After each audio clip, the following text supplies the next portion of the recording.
The Great Happiness. सारंच सारतो ज्ञात्वा असारंच सारतो ते सारं अधिगच्छन्ति सम्मा संकल्प गोचरा। संपूर्ण जगाला ज्यांनी सुख शांती मानवता तथा दुःख मुक्तीचा आर्य संदेश दिला असे ते दुःख मुक्तीचे मार्गदाता दुःखमुक्त महामानव महान कारुणिक तथागत भगवान सम्यक संबुद्ध तथागतांनी आपल्या शुद्ध प्रज्ञेतून निर्मिलेला सद्धम्म आणि त्याच सद्धम्माचा गेली 2500 वर्षांपासून सातत्याने अहोरात्र प्रचार आणि प्रसार करणारा पूजनीय भिक्खू संघ, ज्यांच्या महान आणि असीम त्याग प्रभावामुळे आपल्याला जो हा अनमोल असा बुद्ध धम्म लाभला आणि ज्यांच्यामुळे आपल्याला हे एवढे मोठे वैभव प्राप्त झाले, असे महान युग प्रवर्तक भारतीय राज्यघटनेचे प्रमुख शिल्पकार परमपूज्य बोधिसत्व डॉक्टर बाबासाहेब आंबेडकर आणि सर्वच परिवर्तनवादी संत महापुरुषांच्या महान अशा विचारांना स्मरून आज या वर्षावास पर्वातील महान मंगलमय दिनी आपल्या धम्मदीप बुद्ध विहारामध्ये नंदनवन कॉलनी परिसरातील उपस्थित सर्व श्रद्धावान उपासक उपासिका बालक तथा बालिका तद्वतच दी ग्रेट हॅपीनेस या यूट्यूब चॅनलचे सर्वच दर्शक आपणा सर्वांच्या प्रती सर्वप्रथम मी मंगलमैत्री सद्भावना व्यक्त करतो आणि तुम्हा सर्वांच्या सुख शांतीसाठी सुखी जीवनासाठी भगवान बुद्धांनी सांगितलेल्या उपदेशाला प्रारंभ करतो। तेव्हा आपण शांत एकाग्र आणि श्रद्धायुक्त चित्ताद्वारे या अनमोल बुद्धवाणीला श्रवण करावे, ग्रहण करावे।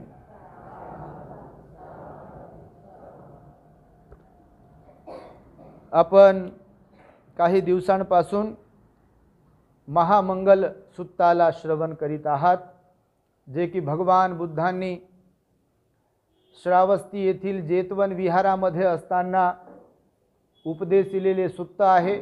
अत्यंत महत्त्वपूर्ण असे सुत्त आहे। त्यातील आपण माता पितु उपत्थानं पाहिले, पुत्त दारस संग हो हे 2 दिवसांपासून आपण पाहत आहोत। त्यात विषयाशी संबंधित काल मी आपणास सांगितल्यानुसार आजही मिगार माता विशाखा हिच्या लग्नाच्या वेळी भगवान बुद्धांच्या माध्यमातून तिच्या वडिलांनी संसार नीट करण्यासाठी संसार सुखपूर्वक निभावण्यासाठी तिला ज्या 10 सूचना दिल्या होत्या त्या सूचना मी आपणासमोर ठेवणार आहे। खरं तर आज मितीस जेवढे काही मायबाप आहेत त्या प्रत्येक मायबापाला आपल्या लेकीच्या संदर्भामध्ये आपल्या लेकीचा संसार सुखी बनावा, सुखी असावा हीच एक अपेक्षा असते। आपल्या लेकीबरोबर तिच्या नवऱ्याने, तिच्या सासू सासऱ्यांनी किंबहुना तिच्या घरच्या लोकांनी, सासरच्या लोकांनी तिच्याशी व्यवस्थित राहावं, चांगले संबंध तिच्याबरोबर त्यांनी ठेवावेत, प्रेमाचे, आपुलकीचे, जिव्हाळ्याचे, अशी एक आई वडिलांची अपेक्षा असते। जगातल्या सगळ्याच आई वडिलांची ही अपेक्षा असते। कोणत्याही जाती धर्माचे लोक असो, कोणत्याही संप्रदायाचे लोक असो, आपल्या मुलीच्या संसाराच्या बाबतीत मायबापाची हीच एक एवढी अपेक्षा असते। म्हणून तर लग्न करण्यापूर्वी सोयरिकीच्या वेळेला म्हणा किंवा लग्न होईपर्यंत म्हणा चांगलं स्थळ असावं, मुलगा चांगला असावा, घरची लोक चांगली असावेत, अशा प्रकारचं तुम्ही विचारपूस म्हणा, चौकशी म्हणा किंवा तशा प्रकारचा मुलगा आणि घर शोधत असता. तेव्हा 2600 वर्षांपूर्वी या भारतवर्षामध्ये श्रावस्ती येथे फार मोठं प्रचंड मोठं शहर होतं श्रावस्ती. आता जशी भारतामध्ये मुंबई, चेन्नई आहे, दिल्ली आहे, तशा प्रकारचं महानगर म्हणून श्रावस्तीची ओळख होती. विविध जाती धर्माची माणसं त्या श्रावस्तीत राहत होती. धार्मिक लोक सुद्धा खूप जास्त प्रमाणात श्रावस्तीमध्ये राहत होती. धनवान लोक, सावकार लोक, श्रेष्ठी महाश्रेष्ठी लोक सुद्धा त्या श्रावस्तीमध्ये राहत होते. राजे लोक, प्रधान लोक, राजाचं मंत्रिमंडळ हे सर्व त्या श्रावस्ती नगरामध्ये राहत होते. ब्राह्मण, क्षत्रिय, वैश्य, शूद्र या चारही वर्णांमधील लोक त्या श्रावस्ती महानगरात राहत होते. म्हणून तर भगवान बुद्ध बहुतांश कालावधी त्या श्रावस्ती नगरामध्ये भगवंतांनी घातलेला आहे. जवळपास 25-26 वर्षावास भगवंताचे एकट्या श्रावस्ती नगरामध्ये झालेले आहे. कारण संख्या जास्त होती आणि त्यामुळे तिथे उपदेश देणं किंवा धार्मिक लोक असणं, विनम्र लोक असणं, अशा प्रकारचं वातावरण असेल. भगवान बुद्धांनी अनुकंपा म्हणून त्यांच्यावरती केली असेल. अनाथपिंडकाच्या विनंतीवरून भगवान राजगुरू श्रावस्तीला आले होते सर्वात अगोदर, हे आपण ऐकलंय. तेव्हा विशाखा मिगार माता, जी अगोदर विशाखाच होती, पण लग्नानंतर तिला नामाभिधान प्राप्त झाले मिगार माता विशाखा. तिच्या आईवडिलांनी तिचं नाव जन्मली तेव्हा विशाखा असं ठेवलं होतं. वयात आल्यावर जैन लोकांच्या घरी तिला दिल्या गेलं आणि लग्न झाल्यानंतर मग एक किस्सा घडला होता. तो किस्सा अत्यंत प्रभावी आहे, अत्यंत प्रेरणादायी आहे. आजच्या प्रत्येक मुलीला, आजच्या प्रत्येक सुनेला, आजच्या प्रत्येक आजीला, आजच्या प्रत्येक सासूला, आईला, ननंदला आदर्श देत राहील असं विशाखाचं वर्तन होतं त्या काळामध्ये. तिला तिच्या वडिलांनी लग्नाच्या वेळेला जे 10 नियम सूचना सांगितल्यात ते मी आपणासमोर ठेवणार आहे, परंतु विशाखाची पार्श्वभूमी म्हणून मी हे आपल्यासमोर मांडतो आहे. अगदी 7 वर्षाची होती म्हणतात विशाखा, तेव्हापासून विहारामध्ये जात होती, भगवंताकडे जात होती. उपोषथाचं, अष्टशिलाचं अधिष्ठानपूर्वक पालन करत होती. तिला विशिष्ट प्रकारचे गुण लाभ झाले होते. बौद्ध साहित्यामध्ये, तिच्या चारित्र्यामध्ये, चरित्र ग्रंथामध्ये तिचं फार सुंदर वर्णन आलेलं आहे. विशिष्ट प्रकारचे लाभ तिला अष्टशील पालनामुळे प्राप्त झाले होते. शेवटपर्यंत तिचे दात पडले नव्हते, शेवटपर्यंत तिचे केस काळे होते, शेवटपर्यंत तिची कांती म्हणजे त्वचा जी आहे ती 16 वर्षाच्या तरुणीसारखी होती, शेवटपर्यंत तिची दृष्टी अत्यंत तरुण वयातल्या मुलीसारखी होती, शेवटपर्यंत तिला कानाचा बहिरेपणा नव्हता आला होता. असे काही विशिष्ट गुण तिला प्राप्त झाले होते. पूर्व पुण्य तिच्याकडे तर होतच होतं. भगवंताचं रोज दर्शन, भगवंताच्या प्रति श्रद्धा निर्माण होणे, भगवंताला दानपुण्य करत राहणे, भगवंताचं मार्गदर्शन प्रवचन ऐकत राहणे, यासाठी सुद्धा पुण्य लागते.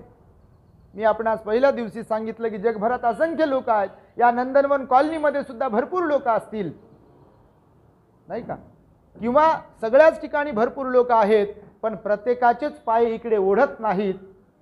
त्याला पूर्वकर्म जबाबदार आहे असं भगवंताने सांगितलेलं आहे. त्यामुळे विशाखावरती भगवंताचा, भिक्खू संघाचा, त्यांच्या धम्माचा जो प्रभाव आणि सुसंस्कार पडला होता, त्यामुळे ती इतिहासामध्ये अजरामर राहिली आहे. जो कोणी बौद्ध भिक्खू जगभरात जिथे कुठे उपदेश करेल, जिथे कुठे जो कोणी बौद्ध भिक्खू दान कथा सांगायला प्रारंभ करेल किंवा सांगेल, त्या प्रवचनांमध्ये मिगार माता विशाखाचं वर्णन आल्याशिवाय राहत नाही. भगवंतानं तिचं कौतुक केलं आहे. भगवान म्हणतात, दान देणाऱ्या माझ्या उपासिकांमध्ये अग्र असणारी माझी विशाखा आहे. भिक्खू संघाला, भिक्खू संघाच्या प्रती आईची भावना, बहिणीची भावना तिच्यामध्ये होती. जशी एखादी आई आपल्या लेकराला जीव लावते किंवा त्या लेकरामध्ये जसा जीव असतो, अगदी तसाच जीव विशाखा मिगार मातेचा भिक्कूंच्या बद्दल होता. एखादी बहीण जशी आपल्या भावामध्ये जीव ठेवते, त्याला जीव लावते, त्याला जपते, अगदी तद्वतच विशाखा मिगार माता सुद्धा देखील भिक्कूंना जपत होती. भिक्कूची बहीण होता आलं तिला, भिक्कूची आई होता आलं तिला, अजून कोणता हो भाग्य पाहिजे. म्हणून जाताना कधी रिकाम्या हाताने जात नव्हती. विहारामध्ये दोन्ही वेळेला जेव्हा जायची तेव्हा रिकाम्या हाताने नाही जायची. जसे लहान लेकरं तुम्ही कधी बाजारात गेलात किंवा गावी गेलात तर येताना काहीतरी त्यांच्यासाठी घेऊन जाता आणि तेही तशी आस लावून बसतात की आता मम्मी काहीतरी घेऊन येईल, पप्पा काहीतरी घेऊन येतील बाजारातून. असं म्हणतात की विशाखा मिगार माता जेव्हा विहारात यायची वेळ व्हायची तेव्हा जे नवीन नवीन लहान लहान भिक्खू असायचे ते प्रतीक्षा करायचे विशाखा मिगार मातेची की आई येणार आहे आता. तर हा बहुमान तिला प्राप्त झाला, भिक्खूची आई होण्याचा, बहीण होण्याचा. आपणासही तो प्राप्त हो. तेव्हा अष्टशील उपोषिताचं पालन करत करत रोज रोज विहारात जात जात ती तरुण वयामध्ये आली. लग्नाचं वय झालं आणि वडिलांनी तिचं लग्न लावण्याचं ठरवलं. तिच्यासाठी चांगला एक मुलगा शोधण्याचा त्यांनी प्रयत्न केला आणि त्यांना जैन परिवारातील एक मुलगा चांगला वाटला, आवडला आणि त्याच्याशी तिचा विवाह करून दिला. असं म्हणतात त्या काळातल्या प्रथेनुसार विशाखा मिगार मातेला प्रचंड धन तिच्या वडिलांनी दिलं होतं, प्रचंड धन. परंतु जेव्हा ती नांदायला निघाली त्या गाड्यांसह, धनासह, तेव्हा रस्त्यात असणाऱ्या गरिबांना ती ते धन वाटत गेली होती. कोणत्या वस्तू याला दे, कोणत्या वस्तू कोणत्या बाईला दे, कोण्या मुलाला काहीतरी दे, कोण्या मुलीला काहीतरी दे, असं सांगितलं जातं. कारण ती दानशूर होती. भगवंताने तिचं गुणगान गायलंय, कौतुक केलंय. दान देणाऱ्या उपासिकांमध्ये अग्र असं तिला बहुमान प्राप्त झाला भगवंताकडून, भिक्खू संघाकडून. आणि मग लग्न होते. लग्न झाल्यानंतर सुद्धा देखील तिची फार इच्छा असते की मी भगवंताच्या दर्शनाला गेले पाहिजे, मी विहारात गेले पाहिजे, नाही का. परंतु परिस्थिती मात्र वेगळी होती. त्या काळामध्ये वर्धमान महावीर म्हणजे जैन धर्म आणि बौद्ध धर्म हा समकालीन आहे. जैनिझम अँड बुद्धिझम हे एकाच कालावधीमध्ये निर्माण झालेले धर्म आहेत. त्यांचं तत्वज्ञान, जैनांचं तत्वज्ञान वेगळं आहे आणि बुद्धिझमचं तत्वज्ञान वेगळं आहे. बुद्धिझम जो आहे तो मिडल पथ आहे, मध्यम मार्ग आहे. अत्यंतिक टोकाची भूमिका, स्वभाव, भावना जी आहे भगवंताने तिला नाकारलेला आहे, मध्यम मार्ग स्वीकारलेला आहे. त्यांच्यामध्ये बऱ्याच काही गोष्टी अशा आहेत की त्या परिस्थितीला मान्य होऊ शकत नाही. याचा अर्थ टीका करतोय आपण त्यांच्यावर असं नाही आहे. जसं की ते अनवाणी पायाने चालतात, हातामध्ये खातात, तनशीवर झोपतात, त्यांचे धर्मगुरू नग्न राहतात, काही पांढरे कपडे घालतात, केस उपटतात दाढीचे, डोक्याचे. हे आत्यंतिक टोक सांगितलं भगवंताने, त्याचा निषेध आणि खंडन केला भगवंताने. हे माणसाला शोभनीय नाही म्हणाले भगवान बुद्ध माणसांसाठी. सगळ्या सुविधा उपलब्ध असताना आणि त्याच्यात काही पाप पुण्य नसताना नको त्या गोष्टीला महत्त्व देणे भगवान बुद्धाला ते मान्य नव्हते. नको त्या गोष्टीला महत्त्व देणे. आणि मग ही विशाखा जेव्हा नांदायला जाते तेव्हा नांदायला जाताना जशी ती नेहमी भगवंताकडे जातच होती आणि तिचे वडीलही धार्मिक होते, अत्यंत श्रद्धावान होते. तर भगवंताला माहिती होतं विशाखाचं लग्न होणार आहे. भगवंताने आशीर्वाद पण दिला आणि तिच्या वडिलांनी भगवंताला विचारलं असेल, भगवान लेक नांदायला जाणार आहे तर लेकीला मी एक बापाचा उपदेश म्हणून, आईचा उपदेश म्हणून मी काय सांगू शकतो. तर भगवंताने सांगितलं असेल की अशा अशा प्रकारचा उपदेश, सूचना तू आपल्या लेकीला केला पाहिजे जेणेकरून तिचा संसार सुखाचा होईल. तुम्हाला पण तर असं वाटत असेल तर मग त्या सूचना कोणत्या त्या अगोदर आपण पाहणार आहोत.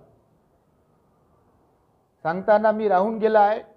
जेव्हा नांदायला जाते विशाखा, हे तर आपण पाहणारच आहोत, तेव्हा ते जैन लोक असतात आणि त्यांना बुद्ध धम्म हा वर्ज्य होता. भगवान बुद्धाच्या पाया पडायचं नाही, त्यांना वंदन करायचं नाही, त्यांचं दर्शन घ्यायचं नाही, त्यांना भोजनाला बोलवायचं नाही, आपण त्यांच्याकडे जायचं नाही, ह्या अटी आहेत त्यांच्या. भगवान बुद्धाच्या काही अशा अटी नाही, त्यांच्या अटी आहेत अशा. मग हिला अडवल्या जायचं, तिला सांगितलं की तू जाऊ शकत नाही. ही रोज रोज प्रयत्न करत होती, रोज भगवंताला वंदन करत होती. असं म्हणतात, दारामध्ये उभे राहून ज्या दिशेला भगवान असायचे त्या दिशेला ही पुष्प अर्पण करायची आणि मनोमन हात जोडून भगवंताला वंदन करत राहायचे. भगवान सुद्धा साधुकार देत होते म्हणतात. भगवान बुद्ध सर्वज्ञ होते.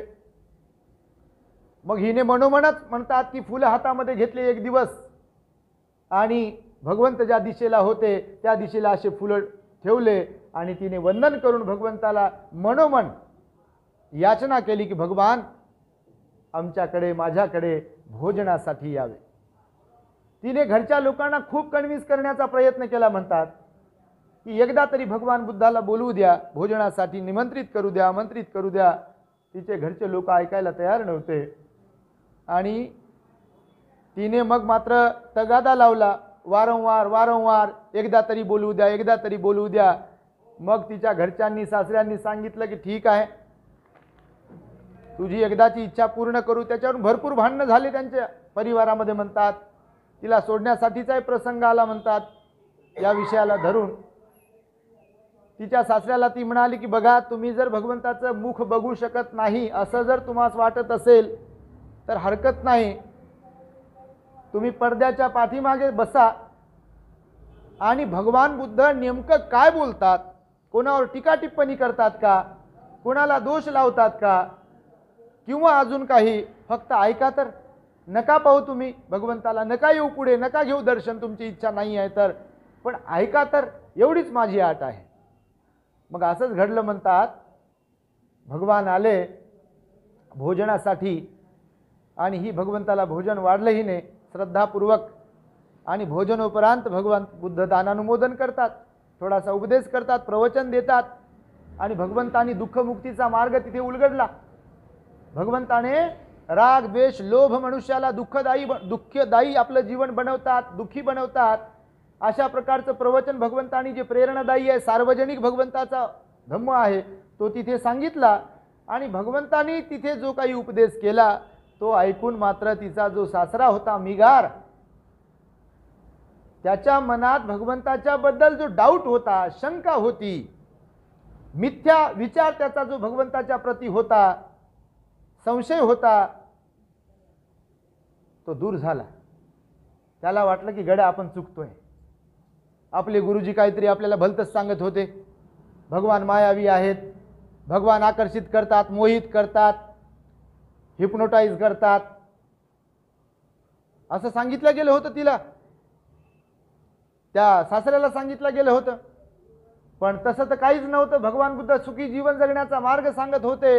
आणि तो मग आला बाहेर. तिचा सासरा असे म्हणतात भगवंताच्या चरणावर त्याने डोकं ठेवलं आणि भगवंताला क्षमा याचना करत होता. भगवान मला माफ करा, आपल्याबद्दल माझ्या मनामध्ये नको त्या शंका होत्या, आपल्याबद्दल मला लोकांनी, आमच्या गुरुजींनी वेगवेगळं काही सांगितलं होतं, पण आपण महान आहात, सर्वज्ञ आहात, सर्वश्रेष्ठ आहात, सर्वोत्तम आहात. आपल्यासारखा मार्गदर्शक, आपल्यासारखा गुरु अजून कोण असू शकतो. खरं तर मीच अभागी आहे की आतापर्यंत मला आपलं दर्शन करू दिलं नाही.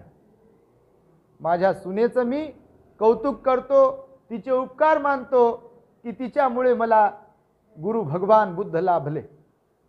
कल्याण मित्र ठरली ती सासऱ्याची.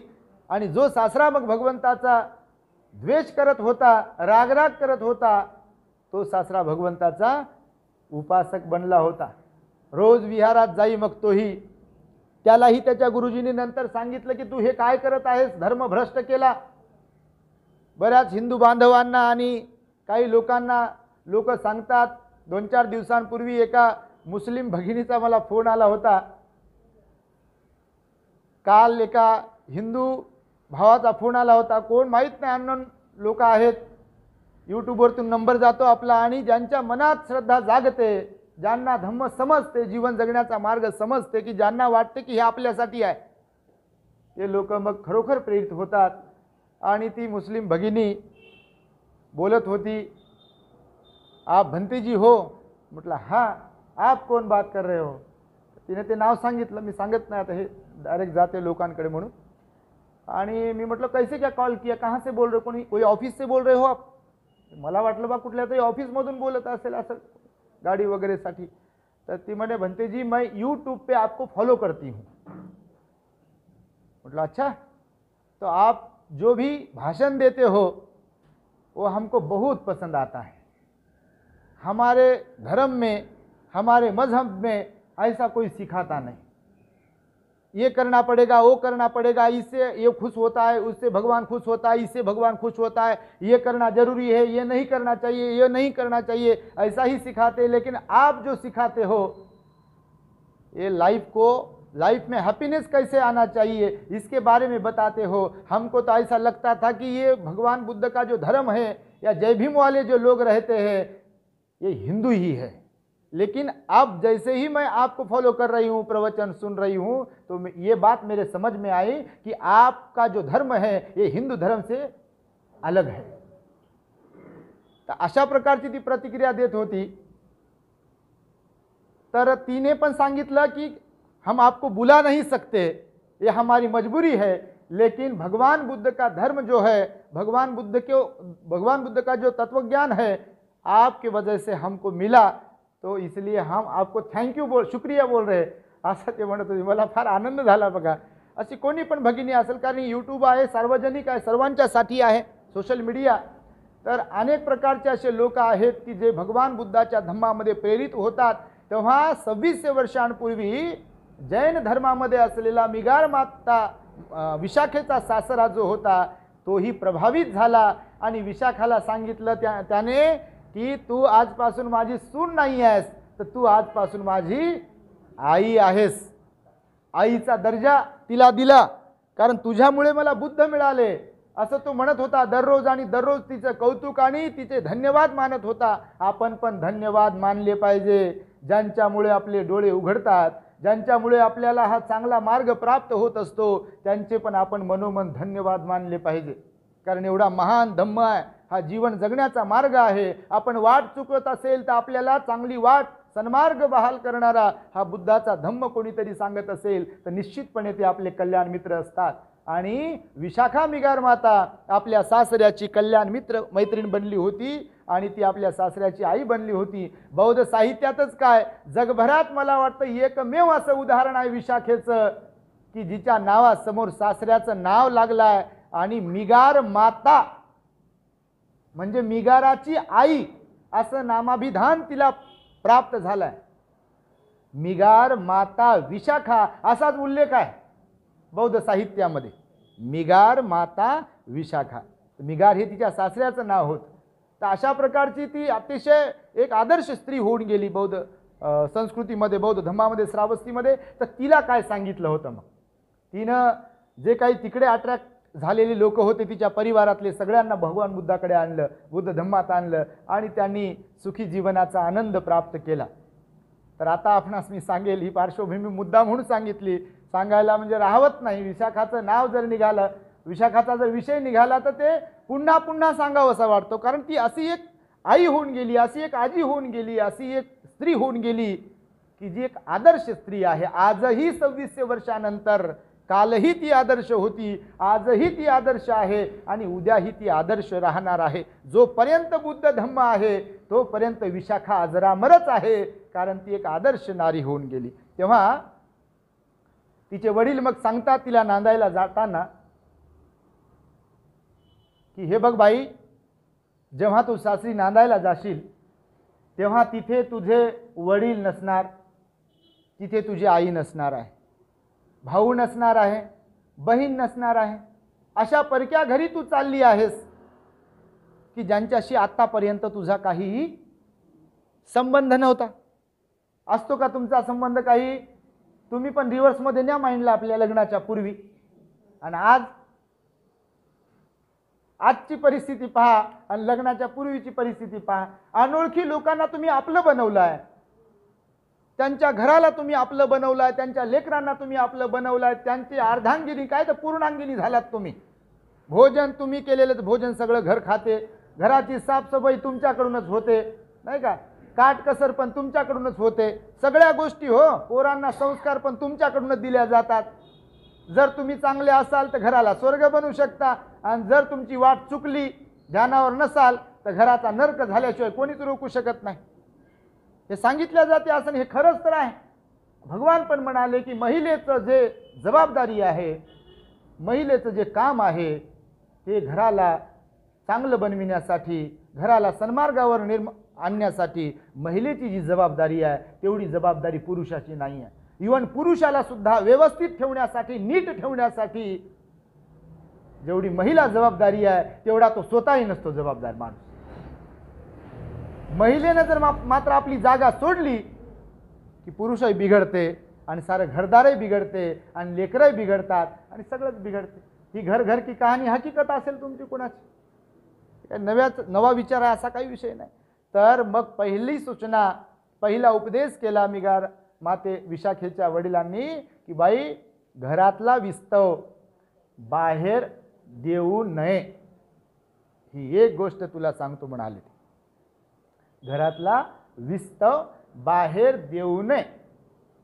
आता विस्तव म्हणजे काय हे जेव्हा भगवंताकडून सांगितल्या गेलाय, विस्तव आग ज्याला म्हणतो, तर भगवंताने सांगितलं, मी त्या दिवशी तुम्हाला, रागाला म्हणजे लोभाला अग्नी म्हटलेला आहे, द्वेषाला अग्नी म्हटलेला आहे आणि मोहाला अग्नी म्हटलेला आहे. आणि या तीनच तत्वांच्या माध्यमातून आपण वाईट बनत असतो. जगातले सगळे लोक तीनच तत्वाच्या माध्यमातून वाईट बनतात.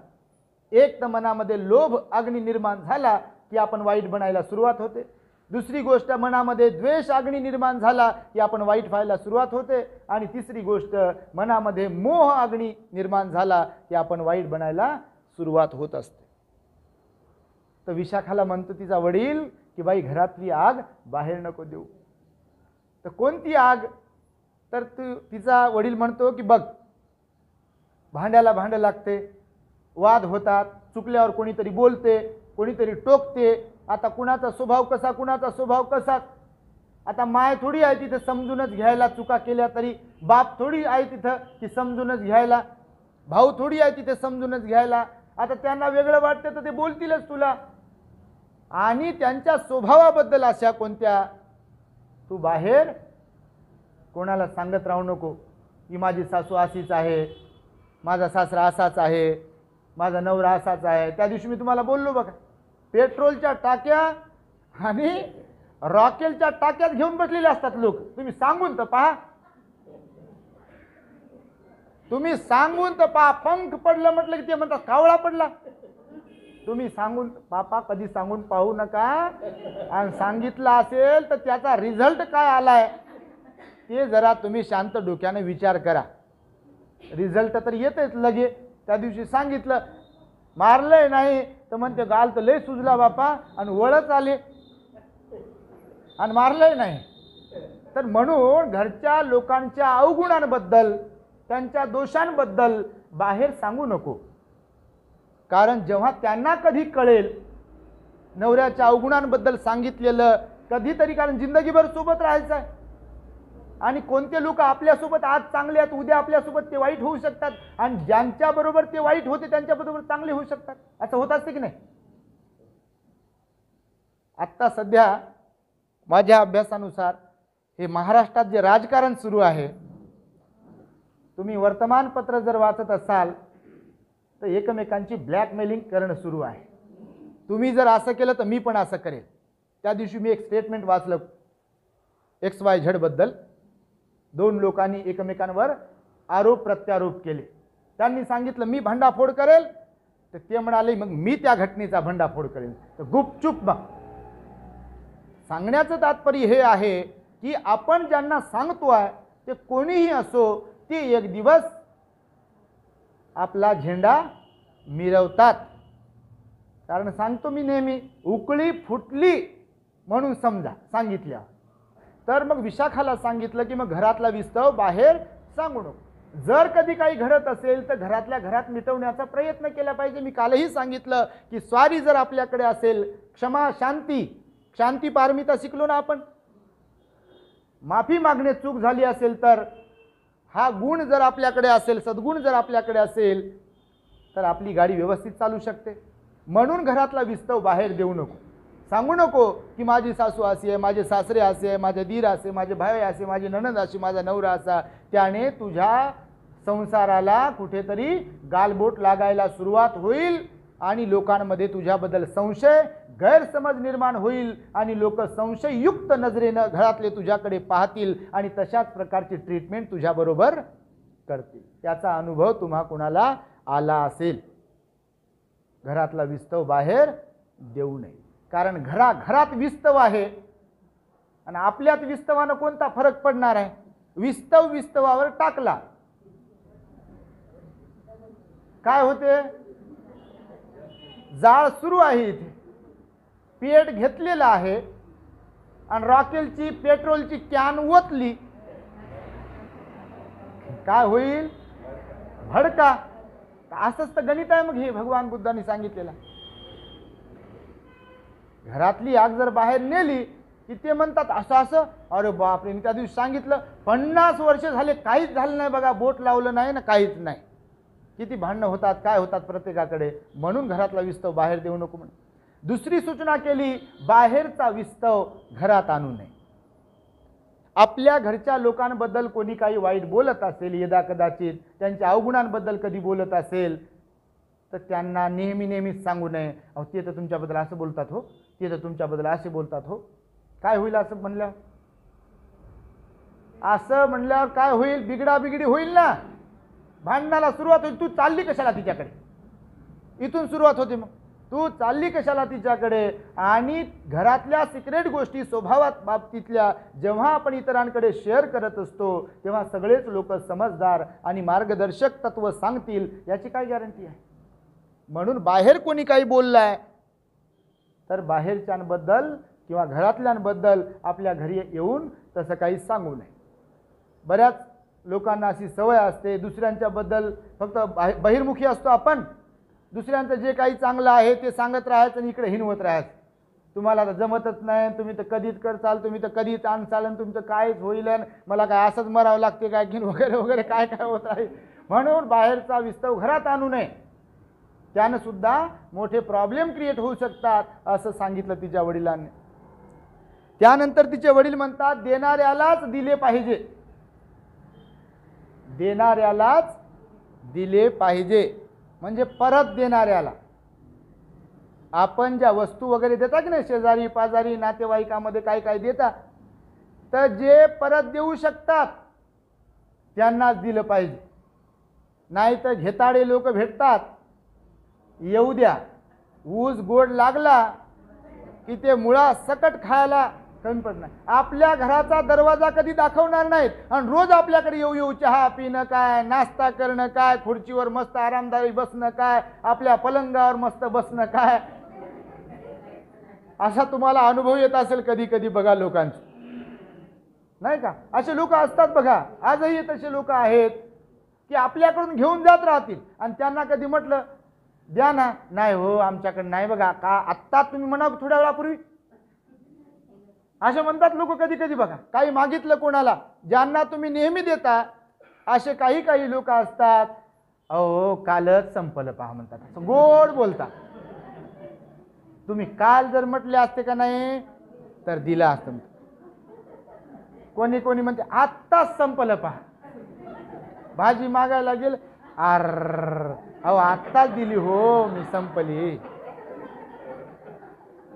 आणि हे रोज येतील, चहा पित राहतील, रोज येऊ चहा पितील, जेवण करतील, मस्तपैकी बसतील, शहाणपण शिकवतील. तर तिच्या वडिलांनी तिला सांगितली तिसरी सूचना की देणाऱ्यांना दिलं पाहिजे, जे परत देऊ शकतात त्यांना दिलं पाहिजे. चौथं सांगितले न देणाऱ्यांना देऊ नये, न देणाऱ्यांना देऊ नये. बघा तुम्ही तुमच्याकडून काही एखादी वस्तू काही कोण नेलं असेल आणि ते परत देत नाही, तर तुम्ही दिलं पाहिजे का? मग घरचे लोक म्हणतील की नाही, ती देत नाही तर तू कशाला देते पुन्हा पुन्हा? होत असेल ना छोट्या छोट्या गोष्टीवर. हो, गावाकडे तर बापा पीठ मागतात लोक, साखर मागतात, पत्ती मागतात, दूध तर विकत भेटते हो आता, पण असं मागतात ना लोक, काही ना काही मागत राहतात. बाई भाजी देता का? भाकर आहे का थोडीशी? भाकर भाजी पाणी तर दिलंच पाहिजे हो, तो काही विषयच नाही, पण असं काही मागत राहतात. भीक मागे स्वभाव म्हणतात त्याला आमच्याकडे. मागायचेच काम, याला माग त्याला माग, सारं गाव फिरतात मागण्यासाठी काही काही लोक. हो, असे लाचार लोक पहा गावागावात. काही काही पहा, तुम्ही लहानपणी पाहिले लोक, काही काही महिला भगिनी मागतच राहतील रोज. बाईसाहेब देता का काही? बाईसाहेब भाकर देता का? भाजी देता का? तांब्या देता का? ग्लास देता का? डब्बा देता का? काय काय देता का? उरलेलं देता का? सण झाला की करंज्या देता का? बाबासाहेबांनी मला माल बनवलं आपल्याला. पण काही काही लोकांचा स्वभाव आहे की ते मागतच राहतात. तर त्या विशाखाच्या वडिलांनी सांगितले, न देणाऱ्यांना देऊ नये. न देणारे जे असतात तर त्यांना देऊ नये. त्याच्यामुळं पण संसारात वाद होतात.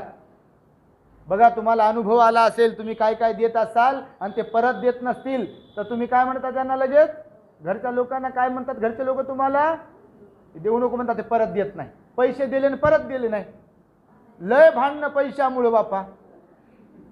बहीण गरीब आहे हो, बहिणीला देते लाडी गोडी लावून. भाऊ गरीब आहे हो, त्याला देते. आमचे मायबाप गरीब आहे हो, त्याला देते. द्या म्हणते देते. मग ते तर त्यांनी परत दिले तर ठीक आहे, चांगली गोष्ट आहे. आणि परत नाही दिल्यावर काहीच वाटणार नाही का? बरं, माणसाला तुमच्या काही वाटणार नाही, पण त्याच्या मायबापाला काही वाटेल की नाही?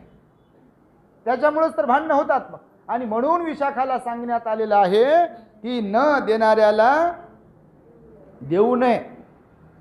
पुन्हा सांगितलंय की देणाऱ्यांना पण दिलं पाहिजे आणि न देणाऱ्यांना पण दिलं पाहिजे. हा पण मुद्दा आहे. न देणाऱ्यांना पण दिलं पाहिजे आणि देणाऱ्यांना पण दिलं पाहिजे. कोणत्या अर्थाने सांगितलं असेल?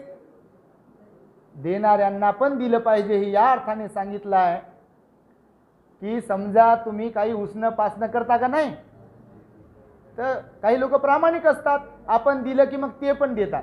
आमच्याकडे समजा एखाद्या वाटीत भाजी नेली कोण, तर रिकामी वाटी देत नाही त्यांच्याकडची भाजी. तर देणाऱ्यांना दिलं पाहिजे, न देणाऱ्यांना पण दिलं पाहिजे सांगितलं. तर काय न देणाऱ्यांना दिलं पाहिजे? तर समजा कोणी भाकर मागू लागले, कोणी भाजी मागू लागले, असे पाणी मागू लागले, तर त्याच्याकडून काय अपेक्षा करावं काय? मला पाणी आणून दे म्हणून? तर न देणाऱ्यांना पण ते परत देऊ शकत नाही. बिचारे काही गरीब असतात, दिनदुबळे असतात, त्यांच्याकडून काय अपेक्षा करायची परत घेण्याची? म्हणून न देणाऱ्यांना पण दिलं पाहिजे. अशा ज्या काही वस्तू पदार्थ असतात की आपल्याकडे मुबलक प्रमाणात आहेत आणि दुसऱ्यांना त्याची गरज आहे, तर ते दिलं पाहिजे. काही काही माता भगिनी असतात बघा, शहरातल्या गावाकडच्या, त्यांच्याकडे कपडे असतात थोडेफार जुने झालेले. मी काल बोलता बोलता सांगितलं की कपाट भरून गावभर पुरतील एवढे कपडे, तर मेल्यावर कोणी वापरत नाही कपडे कोणाचे. तर म्हणून आपल्याकडे असं काय जे असेल जास्त प्रमाणात, मुबलक प्रमाणात, तर ते वाटून दिले पाहिजे. आणि वाटून देताना अपेक्षा ठेवली नाही पाहिजे की परत दिलं पाहिजे. तर त्यामुळे त्यानंतर सांगितलं सुखाने बसले पाहिजे. हे तुमच्यासाठी फार महत्त्वाचं आहे, तुम्हाला सांगतो. म्हणून तर पुन्हा हे वाढवलंय आपण, हे माता पितू पठाणला काल सांगितल्यानुसार सुखाने बसले पाहिजे. याचा काय अर्थ सांगितला? सुखाने बसले पाहिजे की घरात मग सासू सासरा आहे, नवरा आहे, दीर भाई आहेत, नाही का, घरचे लोक आहेत, वडीलधारे आहेत ना, ते आपण सून आहे, तर मग ते जर उभे आहेत तर आपण बसणे योग्य वाटते का? सासरा उभा आहे समजा, आणि आपण खुर्चीत बसलो आणि ते म्हातारे झालेले आहेत, तर आपण उठलो पाहिजे तटकन म्हणलं पाहिजे, बसा पप्पा, बाबा, मामा, लय पप्पा पप्पा बाबा बाबा म्हणता, लय आई आई आई आई म्हणू म्हणू, काय आई आई, चांगली गोष्ट आहे आई आई म्हणणं, बाबा बाबा म्हणणं चांगलं आहे, पण आपल्या आईला पण आपण आईच म्हणतो आणि आपल्या बापाला बाबाच म्हणतो, पण त्यांच्या प्रती जो भाव असतो तोच भाव मग या मायबापाच्या प्रती ठेवला पाहिजे, तोच तर त्यांचा सन्मान आहे. आपली माय जर म्हातारी झाली उभी राहिली तर आपण खुर्चीत बसू का? ती आल्यावर बसतो का? असं नाही, बस माय तू अगोदर असं म्हणतो का नाही? तर हे की आपण सुखपूर्वक बसलं पाहिजे, सुखपूर्वक सुखाने बसले पाहिजे, त्याला सुखाने बसणं म्हटलं. मग अगोदर बसले तर आमच्याकडे पण भिक्षू वगैरे आले किंवा जसं आता आपल्या तिथचं उदाहरण तुम्हाला सांगतो, जसं भंतेजी एंट्री करतात तर तुम्ही एंट्री केल्यावर काय करता? उठून उभं राहता, हात जोडता, वंदामी भंतेजी म्हणता का नाही? असा सन्मान, मी बसेपर्यंत तुम्ही बसत नाही, उभेच राहता, तर हा सन्मान आहे, वडीलधाऱ्यांचा सन्मान आहे. तर आपल्या सासू सासऱ्यांचा, घरच्या लोकांचा अशा प्रकारे सन्मान केला पाहिजे. ते उभे असताना आपण बसू नये. त्यानंतर सांगितलेलं आहे सुखाने खाल्ले पाहिजे, सुखाने खाल्ले पाहिजे. आता बघा गावाकडे आताही घरचे लोक जेवल्याशिवाय बाई माणसं जे असतात ते जेवण करत नाहीत गावाकडे. तुम्ही रमाईच्या बाबतीत जरी ऐकला असेल, वाचला असेल, तर बाबासाहेब जेवेपर्यंत रमाई काही जेवायच्या नाही. त्याचा परिणाम त्यांच्या अंगकाठीवरती, तब्येतीवरती, प्रकृतीवरती झालेला होता. तो त्यांचा एक सन्मान आहे, याच्यात उपाशी ठेवण्याचा काही विषय नाही. घरातले लोक जेवेपर्यंत आपण थांबलं पाहिजे. आता जमाना बदलला, सोबत जेवण करू शकता, पण अगोदर टप्पू मारून माझं झालंय आणि तुम्ही जा किचनमध्ये आणि ते काय जेवढं लागते ते घ्या प्लेटमध्ये आणि खायचं तर खा, नाही तर राहू द्या. मला झोपी आली, लय कामं केले मी आणि झोपी जात. जरी काही म्हणत नसेल समोरचा माणूस, पण मनात वाटल की नाही, त्यांच्या वाटत असेल की नाही काहीतरी. आपल्याला वाटते काहीच तर म्हणे ना, आपल्याला म्हणेल कसं? हे हसू लागले पाय. तर म्हणेलच कसं? ते म्हणू शकत नाही, ते म्हणू शकत नाही. ते आपण म्हणण्याची पण वाट पाहू नये, पण त्यांचा सन्मान केला पाहिजे. सोबत जेवण केलं तर बा हे घ्या ना थोडंसं. जेवण सोबत करताना बघा तुम्ही आग्रह करतो ना आपण थोडाफार, भाजी घ्या ना बा थोडीशी, किंवा ते म्हणतील बा तू थोडीशी भाजी घे ना, वरण घे ना, चपाती घे ना, भाकर खा ना, तुझं जेवण कमी झालंय, जास्त झालंय, असं काहीतरी म्हणते माणूस.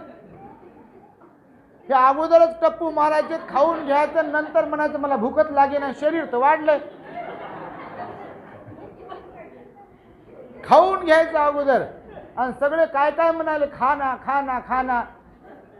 तर ते अगोदर खाऊन घेतल्यावर भूक कशी लागेल, खाव कसं वाटेल. आमचे भंतेजी, सुगत बोधी भंतेजी आहेत, ते याविषयी फार छान अशी कथा सांगतात पहा.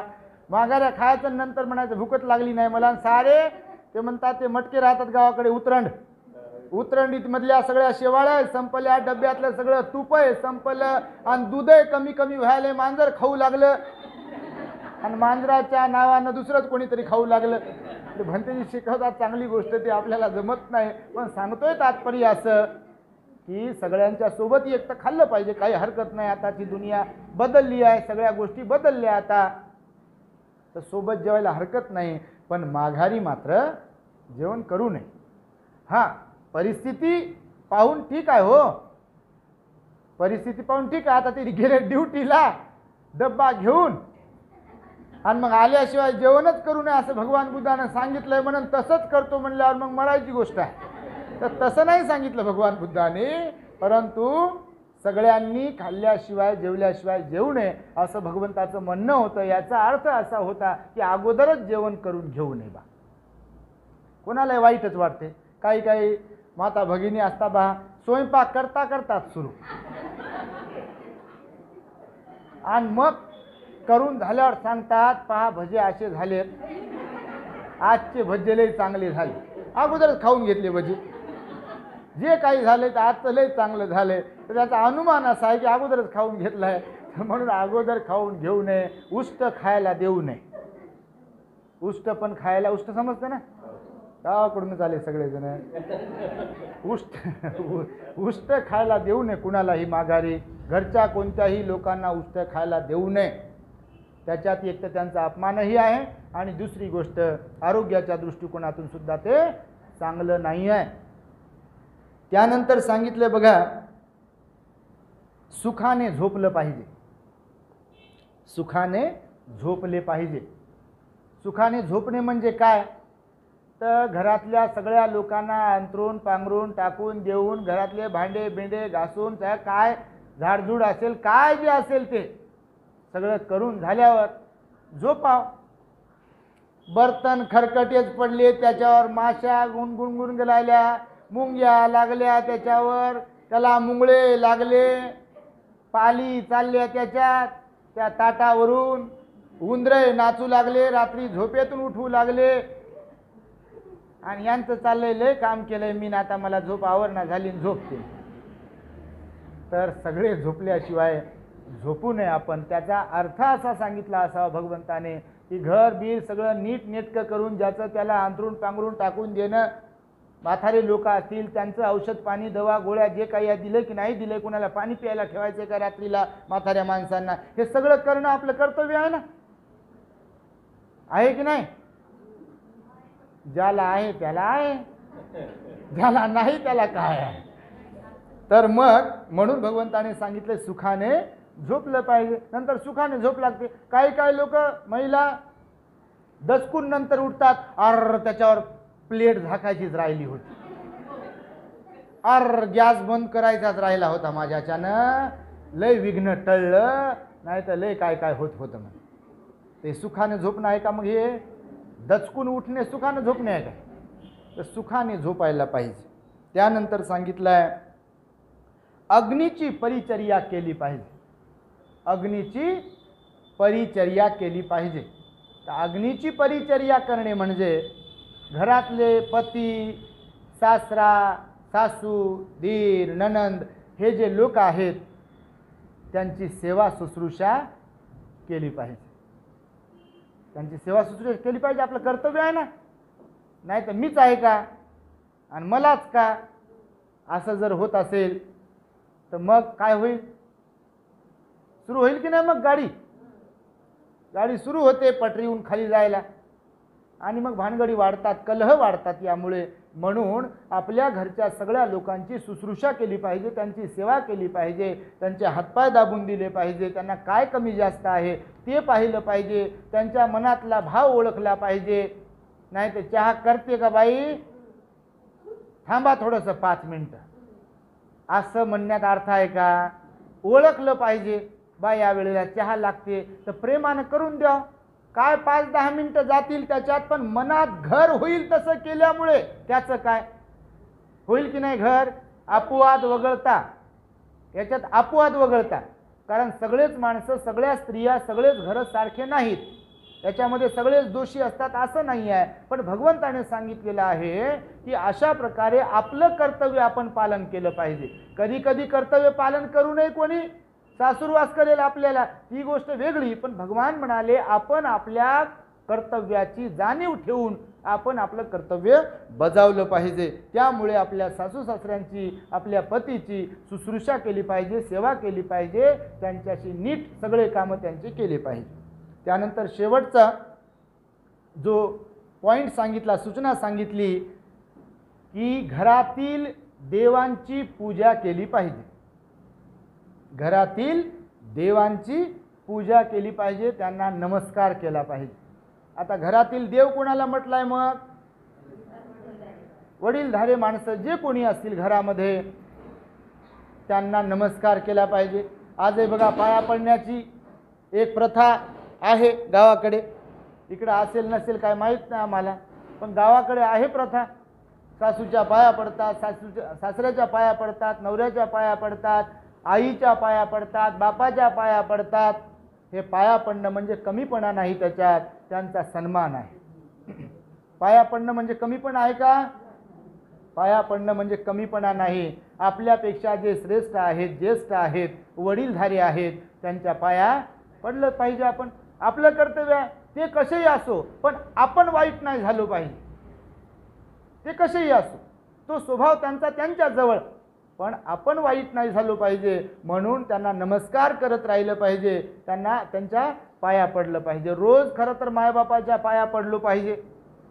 प्रत्येक व्यक्तीने, मुलांनी, मुलींनी लग्नाच्या अगोदर देखील आणि लग्नाच्या नंतर देखील मायबापाच्या पाया पडलं पाहिजे. काही लोक खूप चांगले हो, मायबापाच्या बाबतीमध्ये काही लोक खरंच खूप चांगले आहे. तर मायबापाच्या पाया पडलो पाहिजे. त्यांनी जन्म दिला आणि त्या सासू सासऱ्यांच्या पाया यासाठी पडलो पाहिजे की त्यांच्यामुळं एक आपल्याला व्यक्ती मिळाला की जे आपल्या संसाराचं, जीवनाचं सोनं करते, आपल्याला आनंद देते. लेकरं झाले, धन आहे, दौलत आहे, शान आहे, शौकत आहे, तर त्यांच्या पण तर पाया पडलं पाहिजे. तर पाया पडणं हा काही कमीपणा नाही. काहून त्यांनी माझ्या पाया पडावं असं म्हणल्यावर जमेल का? माघाऱ्या कोणी पडत असेल गोष्ट वेगळी, पण पाया पडू नये असं कोणी, म्हणजे माणसाने तर पाया पडू नये, पण स्त्रियांनी पाया पडणं हे त्यांचं कर्तव्य सांगितलेलं आहे. आणि एकेरी उपदेश केलेला नाही आहे भगवंताने. तुम्ही काल पाहिलं 5 कर्तव्य जे सांगितले सिगालोवाद सुत्तामध्ये, त्याच्यात दोघांनाही गोष्टी सांगितल्या भगवंताने की दोघांनी एकमेकांचा सन्मान केला पाहिजे, दोघांनी सुद्धा एकमेकांशी विश्वासाने वागलं पाहिजे, दोघांनी पण एकमेकांशी प्रेमाने वागलं पाहिजे, असा सिगालोवाद सुत्तामध्ये उपदेश केलेला आहे. आणि त्यामुळे ह्या 10 सूचना मला वाटतं त्याही काळामध्ये उपयोगी होत्या, याही काळामध्ये उपयोगी आहेत आणि उद्याही उपयोगी राहतील. याच्यामध्ये काही तिळमात्र शंका नाही. कारण लोकांच्या मनामध्ये जर घर करायचं असेल तर आपल्यातले चांगले गुण आपल्याला विकसित करावं लागेल, नाही का? त्यांना प्रकट करावं लागेल. नाही तर अवगुणच प्रकट करत राहिलो तर मग टोमणे किती मारल्या जातात हे आपल्याला माहिती आहे. म्हणून सद्गुण आपण प्रकट केले पाहिजे, चांगले गुण दाखवले पाहिजे. नाही तर संसारामध्ये कलह आणि कलहच निर्माण होत असतात. तुम्ही फार जास्त अनुभवी आहात त्याच्यामध्ये. एक सरते शेवटी मी एक तुम्हाला चुटकुला सांगतो की स्वभाव असतात. कधी काही भगिनींचा, काही मायांचा, आईंचा स्वभाव असतो अपवादात्मक. कोणाला वाटते बा हे जे सांगतात याच्यात मी मोडत नाही, तर मोडत नसेल तर चांगली गोष्ट आहे. हे जे सांगितल्या जाते याच्यात मोडत नसेल, आपण मोडत नसणे म्हणजे हे आपल्याला लागू होत नसेल, म्हणजे अगोदरच ऑलरेडीच आपण तशा प्रकारचं वर्तन करत असेल तर हे त्यांच्यासाठी नाही आहे. पण ज्यांचं वर्तन मात्र याच्या उलट आहे त्यांना हे लागू आहे. तर संसारातले गणित कसे बिघडतात कधी प्रत्येकाला वाटते माझं ऐकलं पाहिजे. इथून गाडी बिघडायला सुरुवात होते. अपेक्षा तर दोन्हीकडूनही असतात आणि म्हणून घरच्यांना वाटते, पतीला वाटेल की माझं ऐकलं पाहिजे, पत्नीला वाटते माझं ऐकलं पाहिजे. की एक नवरा बायको असतात गावामध्ये आणि शेतकरी असतात, ते शेती असते त्यांच्याकडे, 2 बैल असतात त्यांच्याकडे. मग पावसाळ्याचे दिवस असतात, असेच शेताकडे जातात. तर परत येत असताना जो नदी असते जी, त्या नदीला पूर आलेला असते. असं छाती एवढं पाणी राहते त्याला आलेलं. आता त्या भगिनीचा जो स्वभाव आहे त्या बाईचा, त्या माणसाच्या पत्नीचा, तो उलटा स्वभाव राहते म्हणतात. कर म्हटलं की करायचं नाही आणि करू नको म्हटलं की करायचं. फलानी भाजी कर म्हटलं की बिलकुल नाही करायची, दुसरीच करायची. तुझ्याकडचे पाहुणे आलेत आणि आता चटणी भाकरच कर की पुरणपोळी करायची. आता माझ्याकडचे पाहुणे आलेत, जरा पुरणपोळी कर की चटणी भाकरच करायची. सगळंच संपलंय म्हणायचं, मी कुठून आणू म्हणायचं. असा उलटा स्वभाव होता. आज ते कोण्या माऊलीचा समजण्यासाठी स्टोरी आहे, असं काही विषय नाही आहे. आणि मग नदीमधून येत असताना आता बाई माणसाला काय पोहायला येत नाही, स्विमिंग काही बाई माणसांना तेव्हा येत नव्हती. आता स्विमिंग कोर्सेस आहेत, स्विमिंग लावता येते, कोणी पोहू शकते. आता एक मुलगी छोटीशी बघा, तिनं स्विमिंगमध्ये पारितोषिक पटकावलेलं आहे. तर नदीत उतरताना नवरा म्हणे बा, नवऱ्याच्या ध्यानातच नाही की एक सांगितलं की दोन म्हणते आणि दोन म्हणलं की एक म्हणते म्हणून. त्याच्या लक्षात आलं नाही. त्यानं सांगितलं की बघ, त्यांच्याकडे जे 2 बैल होते, एका बैलाची शेपटी तुटलेली होती, एवढी शेपटी होती, त्याला लांडा बैल म्हणत होती. आणि ज्या बैलाला ठिपका होता रंगात, त्याला बांडा बैल म्हणत होते. तर नदीत उतरण्यापूर्वी बाई माणूस आहे बा, बायको आहे आपली, तर वाहून जाऊ नये म्हणून यानं खरोखर प्रामाणिकपणे तिला सांगण्याचा प्रयत्न केला. याच्या ध्यानातच नाही बा, आपलं ऐकत नाही म्हणून. असं होते कधी कधी, ध्यानात येत नाही, आपलं ऐकत नाही. 4 चौघात आपण सांगतो बाजाबर घेऊन ये, आणि 4 चौघात म्हणावं मग जा तुम्ही घेऊन या, तुम्हाला काय झाले तुम्हाला असं म्हणल्यावर संपला विषय. होत असेल कधी कधी कोणाच्या जीवनामध्ये. तर त्यानं सांगितलं बा, बाई ते बांड्या बैलाची शेपूट पकड, मी माणूस आहे, मी येईल बरोबर, लांड्याची शेपूट पकडू नको. का नदीला पूर आलाय आणि त्या लांड्याची शेपूट पकडली, निसटलं हात, तर काय. म्हणून त्यानं सांगितलं बा प्रामाणिकपणे का लांड्याची शेपटी पकडू नको, बांड्याची शेपटी पकड. ही म्हणे काऊन, तुमचंच ऐकत राहू का म्हणे मी, आणि मला माझं मनच नाही का, मला समजतच नाही का, मला असंच समजता का तुम्ही.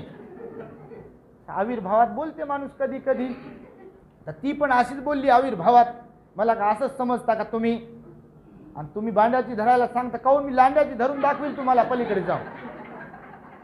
आता माणूस म्हटला बा आपण फसलो बोलून, माणसाला वाटलं आपलं गणित फसलं, तिला म्हणायलाच नव्हतं पाहिजे होतं काही.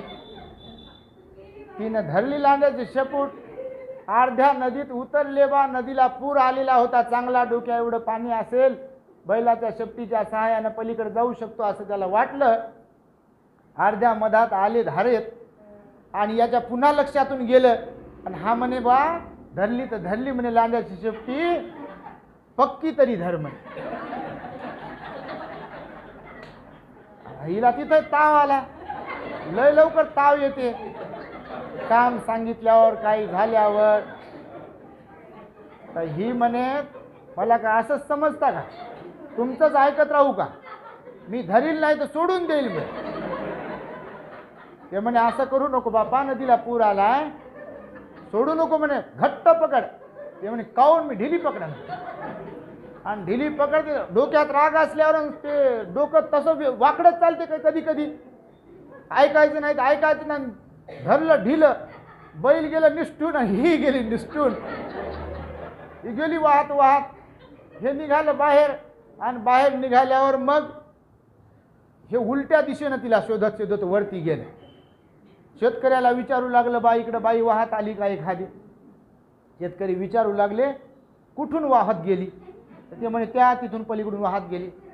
तिथून वाहत गेली तर इकडं कशी येईल, खाली जाईल. ते म्हणे गणित असं आहे की सगळे कामं उलटे होते, म्हणून मला वाटलं बा यदा कदाचित प्रवाहाच्या उलट्या दिशेला वाहत आली असेल, आणि म्हणून मी वरच्या दिशेला शोधायला आलो.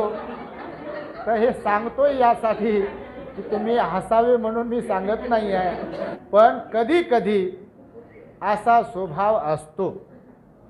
आपले पाहुणे आले माहेराकडचे की ऑटोमॅटिकली गहू येतात, पीठ येते, तेल येते, सगळंच येते, आणि इकडचं कोणी आलं की सगळं संपून जाते.